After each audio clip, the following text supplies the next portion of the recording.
বিসমিল্লাহির রহমানির রহিম। মঞ্চে উপস্থিত নেতৃবৃন্দ, আমার সামনে উপস্থিত,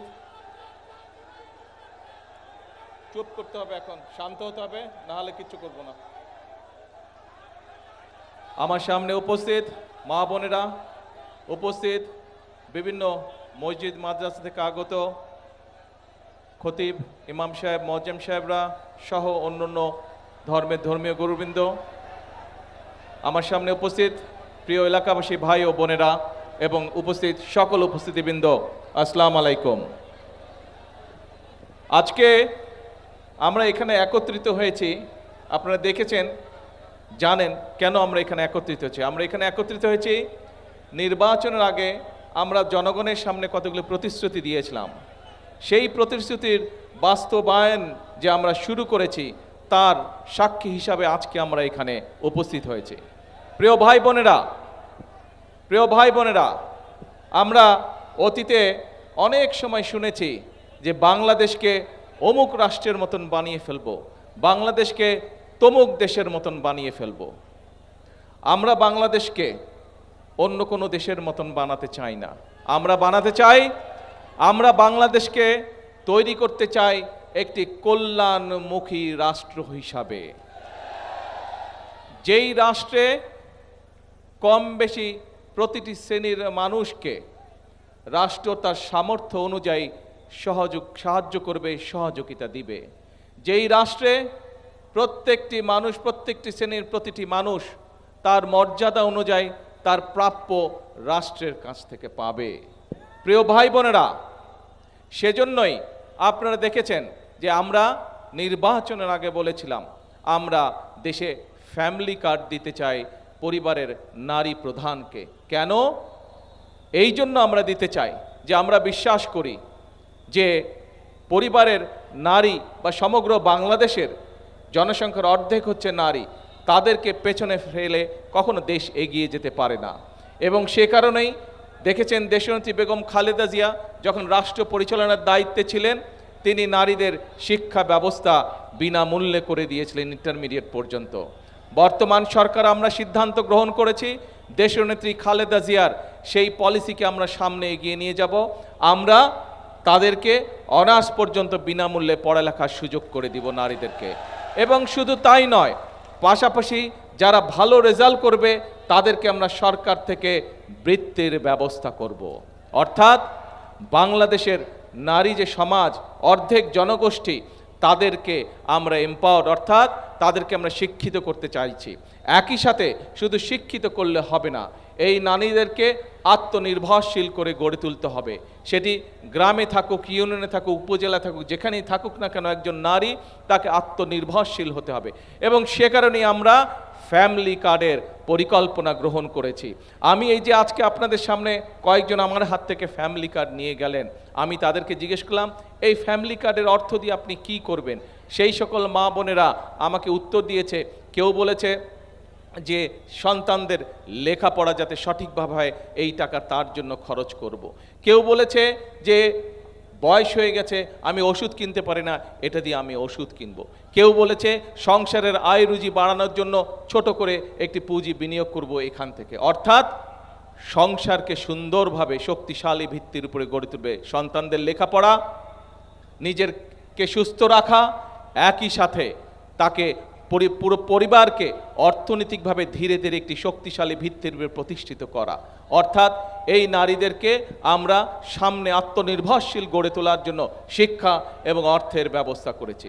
আসেন এরপরে আপনারা দেখেছেন যে আমরা এখানে বিভিন্ন মসজিদের ইমাম, মুয়াজ্জিম, খতিব সাহেব সহ অন্যান্য ধর্মের যারা ধর্মীয় গুরু আছেন তাদেরকে আমরা সহযোগিতা করেছি এখানে রাষ্ট্রের পক্ষ থেকে। কেন সহযোগিতা করেছি? তারাও সমাজের একটি বিরাট অংশ, তারা সমাজে গুরুত্বপূর্ণ ভূমিকা পালন করেন।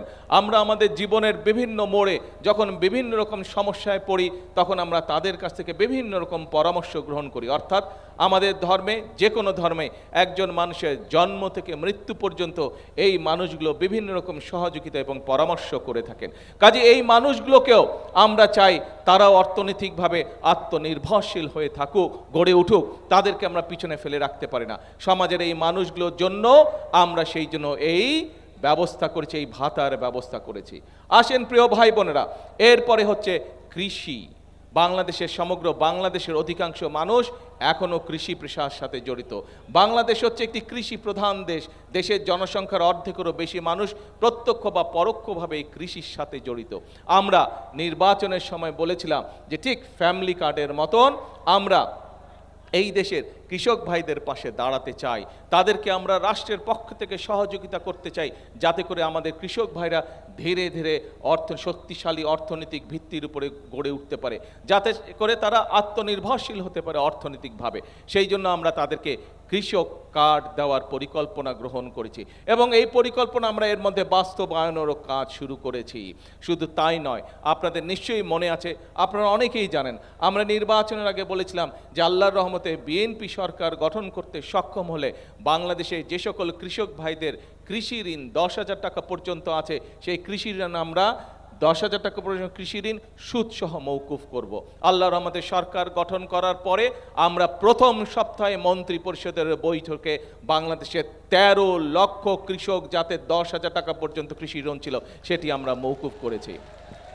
প্রিয় ভাই বোনেরা, এরপরে আসুন তরুণ সমাজ বা শিক্ষার্থী আমাদের সন্তানদের লেখাপড়ার বিষয়। এখন যারা ছোট আছে, স্কুলে যারা আছে, কলেজে যারা আছে, এই ছেলে মেয়েগুলোর মধ্যে এই সন্তানদের ভিতরে অনেকে আছে লেখাপড়ায় ভালো, অনেকে আছে বিভিন্ন রকম কালচারাল অ্যাক্টিভিটিসে ভালো, কেউ হয়তো ভালো গান করে, কেউ হয়তো ভালো কবিতা আবৃত্তি করে, কেউ হয়তো ভালো কেরাত পাঠ করে। এদের মধ্যে অনেকেই আছে, কেউ হয়তো ফুটবল ভালো খেলে, কেউ হয়তো ক্রিকেট ভালো করে। আমরা সেই জন্য কি করেছি, আমরা নতুন কুড়ি নামক যেই অনুষ্ঠানটি শহীদ রাষ্ট্রপতি জিয়াউর রহমান চালু করেছিলেন সেই অনুষ্ঠানটি আবার চালু করা হয়েছে। এবং শুধু তাই নয়, আমাদের দেশের সন্তানদের মধ্যে থেকে প্রতিভাকে বের করে নিয়ে আসার জন্য আমরা এর পাশাপাশি কালচারাল অ্যাক্টিভিটিসের পাশাপাশি আমরা তাদের মধ্যে যারা ভালো খেলোয়াড় হতে পারে, ভবিষ্যতে খেলোয়াড় হতে পারে, অর্থাৎ ক্রীড়াকে শুধু ডাক্তার ইঞ্জিনিয়ার না, শুধু উকিল ব্যারিস্টার মোক্তার না, ক্রীড়াও যাতে একটা পেশা হতে পারে, সেই জন্য সেভাবে আমরা আমাদের ভবিষ্যৎ সন্তানদেরকে গড়ে তুলছি। সেই জন্য আমরা নতুন করে ক্রীড়ার আয়োজন করেছি। আপনারা দেখেছেন কয়েকদিন আগে প্রাইমারি স্কুলের প্রায় 22 লক্ষ, সারা বাংলাদেশে 22 লক্ষ ছেলে মেয়ে ফুটবল খেলা প্রতিযোগিতায় অংশগ্রহণ করেছিল। প্রিয় ভাই বোনেরা, সন্তানদের লেখাপড়া করার জন্য আমরা বলেছি তাদের পুরা সিলেবাস আমরা এমনভাবে তৈরি করতে চাইছি যেই সিলেবাস তৈরি করলে একটা ছেলে যখন, একটা মেয়ে যখন ক্লাস 1-এ ভর্তি হবে এবং ক্লাস 12 ইন্টারমিডিয়েট পড়া শেষ করবে, তখন যাতে সে আত্মনির্ভরশীল হতে পারে। শুধু পড়ালেখা না, পড়ালেখার পাশাপাশি পড়ালেখা যখন শিখবে, যেমন শিখবে সে, ঠিক একইভাবে সে বিদেশি 2টা ভাষায় কথা বলতে পারবে। সে একই সাথে খেলায় কোনো না কোনো মিনিমাম একটি খেলার মধ্যে সে এক্সপার্ট হতে পারবে। সে কোনো না কোনোভাবে একটি কালচারাল লাইনে এক্সপার্ট হতে পারবে। অর্থাৎ একটি সন্তানকে আমরা পরিপূর্ণ মানুষ হিসাবে তৈরি করতে পারি, যেই মানুষটি দেশেই হোক অথবা বিদেশেই হোক সে আত্মনির্ভরশীল হয়ে গড়ে উঠবে। অর্থাৎ আমরা বিএনপি বিশ্বাস করি যে আমরা যদি দেশকে উন্নতি করতে চাই, তাহলে মানুষকে কখনো পিছনে রেখে বা মানুষকে সঠিকভাবে যদি আমরা তৈরি করতে না পারি, দেশকে এগিয়ে নিয়ে যেতে পারা যাবে না। আমরা যতই বড় স্লোগান দেই না কেন, যত বড় স্লোগান আমরা দেই না কেন, মানুষকে যদি আমরা প্রত্যেকটি নাগরিককে, দেশের প্রত্যেকটি নাগরিককে যদি আমরা আত্মনির্ভরশীল হিসেবে গড়ে তুলতে না পারি, দেশের প্রত্যেকটি নাগরিককে যদি অর্থনৈতিকভাবে আমরা আত্মনির্ভরশীল করে গড়ে তুলতে না পারি, তাহলে কখনোই আমরা দেশকে গড়ে তুলতে পারবো না। প্রিয় ভাই বোনেরা, আপনারা এখানে দেখেছেন অনেক মানুষ, এই যে এখানে একজন মানুষ একটু আগে, একজন ডিসেবল মানুষ, সে বক্তব্য দিয়ে গেছে যে তাকে আমরা একটি চাকরির ব্যবস্থা করে দেওয়া হচ্ছে সরকারের পক্ষ থেকে। আপনারা দেখেছেন আরও অনেকগুলো মানুষ এখানে গিয়েছে, তারা বিভিন্নভাবে, কেউ অসুস্থ, কেউ অন্যভাবে শারীরিক প্রতিবন্ধকতা আছে। আপনারা দেখেছেন আমরা মেধাবী বিভিন্ন ছাত্রছাত্রীদেরকে রাষ্ট্রের পক্ষ থেকে সহযোগিতা করেছি। অর্থাৎ সমাজের প্রত্যেকটি শ্রেণী পেশার মানুষকে আমরা রাষ্ট্রের সহযোগিতা পৌঁছে দিতে যাচ্ছি, যাতে করে তারা ধীরে ধীরে বেড়ে উঠতে পারে, যাতে করে তারা আত্মনির্ভরশীল হয়ে গড়ে উঠতে পারে। প্রিয় ভাই বোনেরা, কয়টি রাস্তা তৈরি করে, কয়টি বিল্ডিং তৈরি করে আমরা বলতে চাই না যে আমরা অমুক দেশ বানিয়ে ফেলেছি, আমরা তমুক দেশ বানিয়ে ফেলেছি। আমরা বলতে চাই আমাদের রাজনীতি হচ্ছে বাংলাদেশ জাতীয়তাবাদী দলের রাজনীতি হচ্ছে এই দেশের মানুষকে ঘিরে, বাংলাদেশ জাতীয়তাবাদী দলের রাজনীতি হচ্ছে এই দেশের জন্য রাজনীতি। সেই জন্যই আপনারা দেখেছেন, এই যে একটু আগে আমি বললাম যে বাংলাদেশের অধিকাংশ মানুষ প্রত্যক্ষ বা পরোক্ষভাবে কৃষির সাথে জড়িত, সেজন্যই আপনারা দেখেছেন আজকে কৃষকদের শুধু সুবিধার জন্য নয়, কৃষকদের সুবিধার জন্য নয়, একই সাথে দেশের মানুষের পানির সরবরাহ সুবিধার জন্য আপনারা দেখেছেন আমরা খাল খনন কর্মসূচি শুরু করেছি। খাল খনন কর্মসূচির মাধ্যমে একদিকে যেরকম সেচের পানির ব্যবস্থা আমরা করেছি, একইভাবে গ্রামে গঞ্জে বসবাস করে মানুষগুলো যাতে পানির অভাবে কষ্ট না পায়, সেই জন্য সারা দেশে ইনশাল্লাহ আগামী 20 বছর আমরা 20,000 কিলোমিটার খাল খনন করব। আপনারা নিশ্চয়ই প্রিয় ভাই বোনেরা দেখেছেন যে গতকাল আমরা প্রায় 1,23,000 শিক্ষক, সেটি প্রাইমারি সেকেন্ডারি সহ বিভিন্ন কলেজ স্কুল কলেজের শিক্ষক যারা গত 4 বছর ধরে 2022 সালের পরে থেকে তারা তাদের অবসর ভাতা পায় নাই, সেই টাকাটা 9-6 ভাবে বিগত স্বৈরাচারের সময় সেই টাকাটাকে বিভিন্নভাবে আত্মসাৎ করা হয়েছিল। এই আপনাদের সরকার, বিএনপি সরকার দল সরকার গঠন করার পরে গতকাল আমরা 1,23,000 শিক্ষকদেরকে আমরা তাদের পেনশনের ব্যবস্থা করে দিয়েছে, তাদের অবসর ভাতার একটি বড় অংশ তাদের কাছে পৌঁছে দিচ্ছি। অর্থাৎ আমাদের লক্ষ্যই হচ্ছে দেশের জন্য কাজ করা, আমাদের লক্ষ্য হচ্ছে দেশের মানুষের জন্য কাজ করা, আমাদের লক্ষ্য হচ্ছে দেশের মানুষের ভাগ্যের পরিবর্তন, আমাদের লক্ষ্যই হচ্ছে দেশের ভাগ্যের পরিবর্তন। দেশের মানুষের ভাগ্যের পরিবর্তন করতে পারলেই একমাত্র দেশের ভাগ্যের পরিবর্তন করা যাবে। প্রিয় ভাই বোনেরা, এটাই হচ্ছে আমাদের রাজনীতি। যেই রাজনীতি আপনাকে আত্মনির্ভরশীল হতে সাহায্য করবে সেটাই হচ্ছে আমাদের রাজনীতি। যেই রাজনীতি আপনাকে কর্মসংস্থানের ব্যবস্থা করবে, যেই রাজনীতি আপনাকে শিক্ষার ব্যবস্থা করে দিবে, যেই রাজনীতি আপনাকে অর্থনৈতিকভাবে আত্মনির্ভরশীল হতে সাহায্য করবে, সেটাই হচ্ছে আমাদের রাজনীতি। যেই রাজনীতি কৃষকের ক্ষেতে ফসল দ্বিগুণ করবে, দ্বিগুণের জায়গায় 3 গুণ করবে, সেটাই হচ্ছে আমাদের রাজনীতি। যে রাজনীতির মাধ্যমে দেশে মিল কল কারখানা তৈরি হবে এবং আমার দেশের ছেলেরা, আমার দেশের মেয়েরা সেগুলোতে কাজ করতে পারবে, কর্মসংস্থানের ব্যবস্থা হবে, সেটাই হচ্ছে বিএনপির রাজনীতি। প্রিয় ভাই বোনেরা, এখন এই যে রাজনীতির কথা তুলে ধরলাম, এই যে আমরা নির্বাচনের আগে আপনাদের সামনে সহ সমগ্র বাংলাদেশের মানুষের সামনে যে সকল ওয়াদা করেছিলাম, বৃক্ষরোপণের ওয়াদা করেছিলাম, খাল খননের ওয়াদা করেছিলাম, ফ্যামিলি কার্ডের ওয়াদা করেছিলাম, ইমাম মুয়াজ্জম সাহেবদের আমরা ভাতার কথা বলেছিলাম, শিক্ষার্থীদের জন্য আমরা শিক্ষার ব্যবস্থা সহ আমরা এই যে নতুন কুড়ির কথা বলেছিলাম, এই যে আমরা কথাগুলো বলেছিলাম, এক এক করে আমরা সকল ওয়াদাগুলো ধীরে ধীরে আমরা বাস্তবায়ন করছি। প্রিয় ভাই বোনেরা, আপনাদের সকলের সামনে আজকে সকলের সামনে প্রত্যেকটি কাজের সাক্ষী হয়ে আপনারা আছেন, সমগ্র বাংলাদেশ মানুষ আছে। অর্থাৎ বিএনপি যে ওয়াদা দিয়েছিল সেই ওয়াদা বাস্তবায়নের কাজ বিএনপি ধীরে ধীরে পর্যায়ক্রমিকভাবে নিয়ে যেতে চাইছে, বিএনপি বাস্তবায়ন করতে চাইছে। এখন প্রিয় ভাই বোনেরা, এই যে বিএনপির রাজনীতির কথা আপনাদের সামনে আমি তুলে ধরলাম, যে রাজনীতির কথা শুধু মুখের মধ্যে নেই, যে রাজনীতি বাস্তবে আপনাদের সামনে তুলে ধরা হয়েছে, যে রাজনীতির বাস্তব ফল এখানে থাকা মা বোনেরা পাচ্ছে, যে রাজনীতির বাস্তব ফল এখানে থাকা ইমাম মুয়াজ্জম সাহেবরা পেয়েছেন, যে রাজনীতির ফল এখানে দুস্থ মানুষরা পেয়েছে, যে রাজনীতির ফল দেশের সন্তানেরা পাচ্ছে, যারা লেখাপড়া করছে তারা পাচ্ছে, এই রাজনীতি কি আপনারা মনে করেন সঠিক আছে? এই রাজনীতির সাথে কি আপনারা আছেন? কারা কারা আছেন এই রাজনীতির সাথে? ভাই দেখে, আপনারা কি মনে করেন বিএনপি সঠিক রাজনীতি করছে? আলহামদুলিল্লাহ, ধন্যবাদ সকলকে। প্রিয় ভাই বোনেরা, আমরা যদি এই রাজনীতি ধরে রাখতে পারি, ইনশাল্লাহ আমি বলতে পারি যে আস্তে আস্তে একটা সময় দেশের ভাগ্যের পরিবর্তন হবে, দেশের মানুষের ভাগ্যের পরিবর্তন হবে। কিন্তু প্রিয় ভাই বোনেরা, 2026 সালের 12ই ফেব্রুয়ারি নির্বাচনে আপনারা এই দেশে ধানের শীষ তথা বাংলাদেশ জাতীয়তাবাদী দলকে আপনাদের সমর্থন দিয়ে সরকার গঠনে সহযোগিতা করেছেন, এবং যেহেতু এই সরকার জনগণের সরকার, সেই জন্য বিএনপি জনগণের জন্য এই কাজগুলো করছে। যেই কাজগুলো করলে জনগণের পেটে অন্নের সংস্থান হবে। নিশ্চয়ই আপনাদের সকলের মনে আছে, এই যে 2 মাস আগে আমরা বাজেট উপস্থাপন করেছি, দেখেছেন না? বাজেট উপস্থাপন করেছি, বাজেটের মধ্যে নিশ্চয়ই আপনারা খেয়াল করেছেন 60টি পণ্য, নিত্য প্রয়োজনীয় 60টি পণ্য, যেগুলো সাধারণ মানুষের সকলের প্রয়োজন, এরকম 60টি পণ্যের উপরে সরকার এই বাজেটে, বর্তমান সরকার এই বাজেটে ট্যাক্স কমিয়ে দিয়েছে, কারণ যাতে করে কেউ সুযোগ নিয়ে জিনিসপত্রের দাম বাড়াতে না পারে। এবং আলহামদুলিল্লাহ, আল্লাহর রহমতে এর আগে অতীতে আমরা দেখেছি সব সময় বাজেট দেওয়ার পরের দিনই সাথে সাথে দেখা যেত জিনিসপত্রের দাম বেড়ে গিয়েছে। এবার কি আগের মতন জিনিসের দাম বেড়েছে? আলহামদুলিল্লাহ, বাড়েনি জিনিসের দাম। অর্থাৎ এই কাজটি কেন করা হয়েছে? জনগণের স্বস্তির কথা মাথায় রেখেই আজকের বর্তমান সরকার এই সিদ্ধান্ত গ্রহণ করেছে।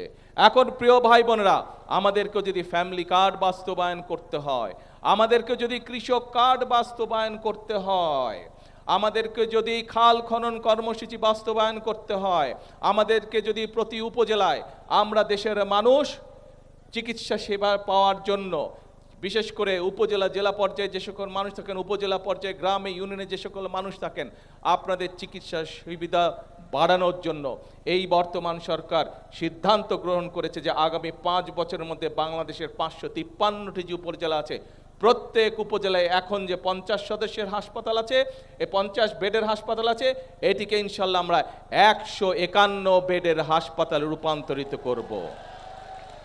151 বেডের হাসপাতালে রূপান্তরিত করব, যাতে করে আপনাদেরকে যদি খুব বেশি সিরিয়াস অসুখ না হয়, তাহলে যাতে উপজেলার মানুষকে বা গ্রামের মানুষকে জেলা হাসপাতালে আসতে না হয়। এই সিদ্ধান্ত আমরা গ্রহণ করেছি। ইনশাল্লাহ শীঘ্রই এর কাজ শুরু হবে।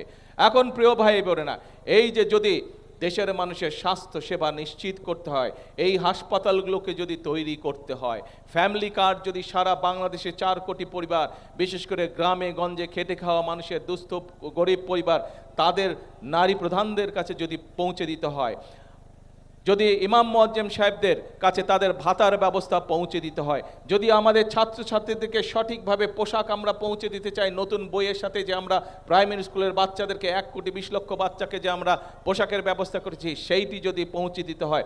কিছুদিন আগে দেখেছেন যে চায়নার সাথে চুক্তি হয়েছে, চায়না এই দেশে অনেকগুলো মিল কারখানা চট্টগ্রামে তৈরি করবে, যেই মিল কারখানায় আমাদের দেশের ছেলেমেয়েরা চাকরি সুবিধা পাবে, কর্মসংস্থানের সুবিধা পাবে। সেই মিল কারখানাগুলোকে যদি তৈরি করতে হয়, অর্থাৎ এই কাজগুলোকে যদি বাস্তবায়ন করতে হয়, তাহলে অবশ্যই আমাদেরকে ধৈর্য ধরতে হবে, অবশ্যই দেশের মধ্যে শান্তি রাখতে হবে। এখন মানুষ পরিবর্তন চায়। আমরা 71 সালে যুদ্ধ করে দেশ স্বাধীন করেছি, 71 সালে যুদ্ধ করে দেশ স্বাধীন করেছে। পরবর্তীতে বিভিন্ন সময় গণতন্ত্র যখনই হুমকির মুখে পড়েছে, জনগণ রাজপথে নেমে এসেছে, আন্দোলন করেছে, বারে বারে গণতন্ত্রকে রক্ষা করে ফিরিয়ে নিয়ে এসেছে। প্রিয় ভাই বোনেরা, এখন হচ্ছে আমাদের দেশ গঠন করার সময়। যদি এই কাজগুলো, এই যে একটু আগে আমি বললাম যে রাজনীতির কথা আপনাদের সামনে আমি তুলে ধরলাম, আপনারা প্রত্যেকটি মানুষ হাত তুলে সমর্থন জানিয়েছেন যে এই রাজনীতির আপনারা বাস্তবায়ন চান। যেহেতু বাংলাদেশের জনগণ এই রাজনীতির বাস্তবায়ন চায়, প্রিয় ভাই বোনেরা, আজ এই দেশের মালিক হচ্ছে এই বাংলাদেশের 20 কোটি মানুষ। কাজে এই 20 কোটি মানুষকে আজকে সচেতন থাকতে হবে, 20 কোটি মানুষকে আজকে সতর্ক থাকতে হবে, যাতে এই যে বিএনপির যে রাজনীতি আপনাদের সামনে বললাম, এই রাজনীতিতে যাতে কেউ ব্যাঘাত ঘটাতে না পারে। আমরা কি সকলে সতর্ক থাকব? আমরা কি সকলে চোখ কান খোলা রাখব? ইনশাআল্লাহ। প্রিয় ভাই বোনেরা, যদি এই রাজনীতির ধারা আমাদেরকে অব্যাহত রাখতে হয়, যে রাজনীতির ধারা অব্যাহত থাকলে দেশের মানুষের ভাগ্যের পরিবর্তন ঘটবে। যদি আমাদেরকে সেই রাজনীতি অব্যাহত রাখতে হয়, যে রাজনীতির ধারা অব্যাহত থাকলে দেশের ভাগ্যের পরিবর্তন ঘটবে, তাহলে অবশ্যই আমাদেরকে সতর্ক থাকতে হবে। দেশে অনেক বিভ্রান্তকারী আছে, অনেক রটনাকারী আছে, এদের ব্যাপারে আমাদেরকে সতর্ক থাকতে হবে।